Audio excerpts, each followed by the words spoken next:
Uzuki is a fraud. This guy, initially hyped up as this mysterious, insanely powerful assassin boogeyman dead set on destroying the JAA, has become nothing more than a vessel for Takamura to continue aura farming after his death, and so today, I wanted to take a deeper look into Uzuki's journey as a character to see what went wrong to make him into a fraud. Way back in chapter 15, we get our first mention of Uzuki as Nagumo tells Sakamoto's gang that over 30 JAA-related groups have been wiped out and over 100 pro-assassins have been killed. In this chapter, we also get our first look at Uzuki as he stands among a bunch of bodies reading a children's book and drawing an X on the wall. Right off the bat, readers get the impression that Uzuki is incredibly strong since he's responsible for so many deaths, and that he definitely has some interesting objectives since it's mentioned that Sakamoto's bounty was put up around the same time as Uzuki getting active. As the story progresses, we continue getting small glimpses of him, particularly through Kashima's flashback where his ideology is partially revealed. Essentially, Uzuki sees himself as someone who's performing the evils of killing, but it's completely justified because he's actually just killing bad people to make the world better. Again, it's worth noting that Uzuki is consistently portrayed as standing among bodies, further showing that he is both strong and probably a little crazy. In the same arc, we get our first real look at Uzuki as his raw bloodlust makes Shin completely stop in his tracks and hallucinate about his death, before Uzuki nonchalantly talks to him and then disappears. So, from these few appearances, readers know two things. 1, he's really strong, and 2, he has some corrupt view of justice that's probably motivating him. This comes to a head as we get to see Uzuki in action at the JAA base, and while Gaku definitely takes the spotlight in terms of just killing the most people, Uzuki's portrayal of strength is masterfully done here. Sakamoto pulls up, asks two pretty reasonable questions, and Uzuki immediately stabs him, with Sakamoto not even being able to react until the knife is already in him.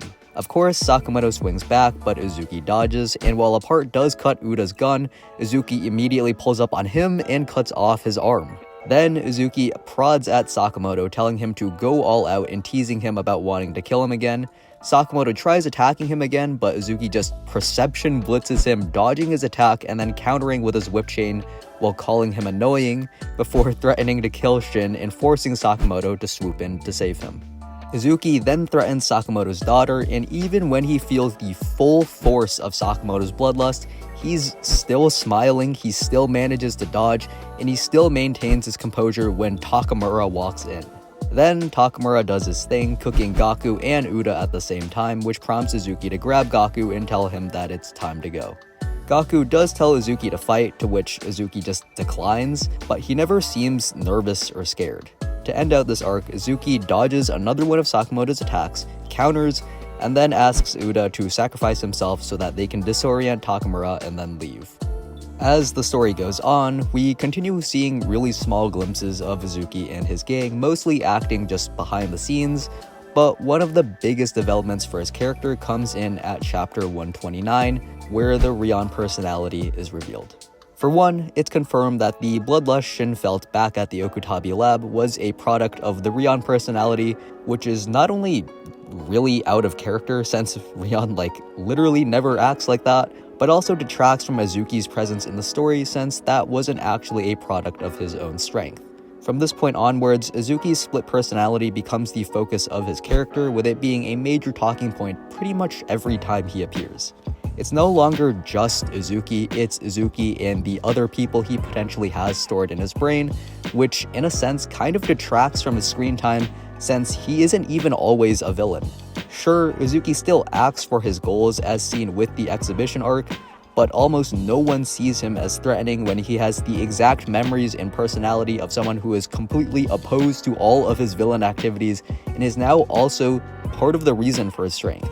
Arguably, the biggest development for his character and possibly the biggest mistake for his character comes from the exhibition arc, since this is when he fights Takamura. At the start of their fight, Uzuki is not looking so great. He's definitely more nervous than the first time he encountered Takamura, and he's actually the first person to get injured and has to be saved by Nagumo. Granted, he does have a hole in his lung. Eventually, Gaku and Haruma pull up, and the three of them actually manage to back Takamura into a corner, before Takamura locks in, kills Haruma, possibly kills Gaku, incapacitates Sakamoto and Nagumo, and then prepares to kill Uzuki as he's tweaking, only for Uzuki to suddenly gain every single one of Takamura's abilities, take his sword out of his hand mid-swing, and then cut him in half with it.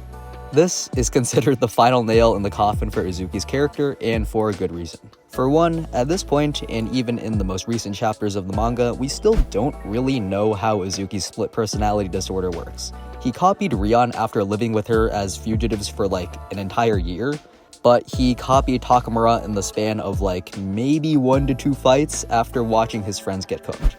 Uzuki's sudden turnaround from being nervous and having to strategize around Takamura to suddenly just one-shotting him with an ability that's vague and underexplained has left it feeling like an ass pull for many people. Moreover, after this, nothing substantial Uzuki ever does is without the Takamura personality. He invades a JA base and kills a bunch of people, not as himself, but as Takamura.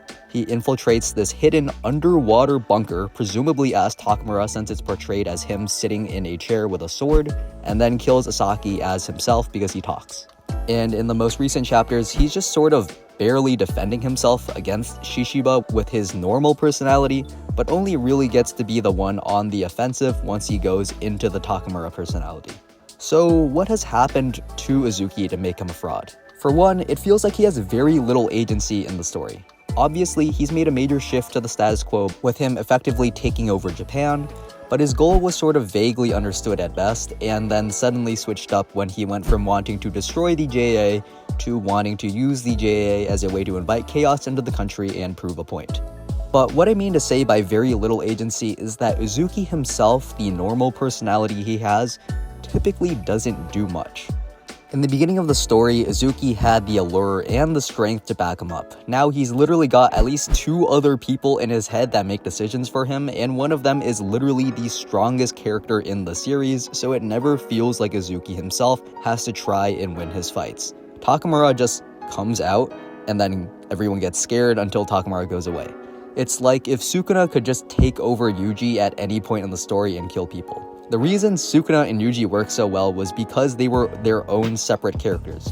Yuji existed and had a presence outside of just being a vessel and proved his worth in the story by himself. Likewise, Sukuna is an actual character, unlike Takamura, and since his appearances were typically few and far between, having him come out felt like something massive was about to go down. With Uzuki, it just feels like Takamura comes out whenever, and Uzuki himself has been left simply as a way for Takamura to look cool and fight for a few pages before going back.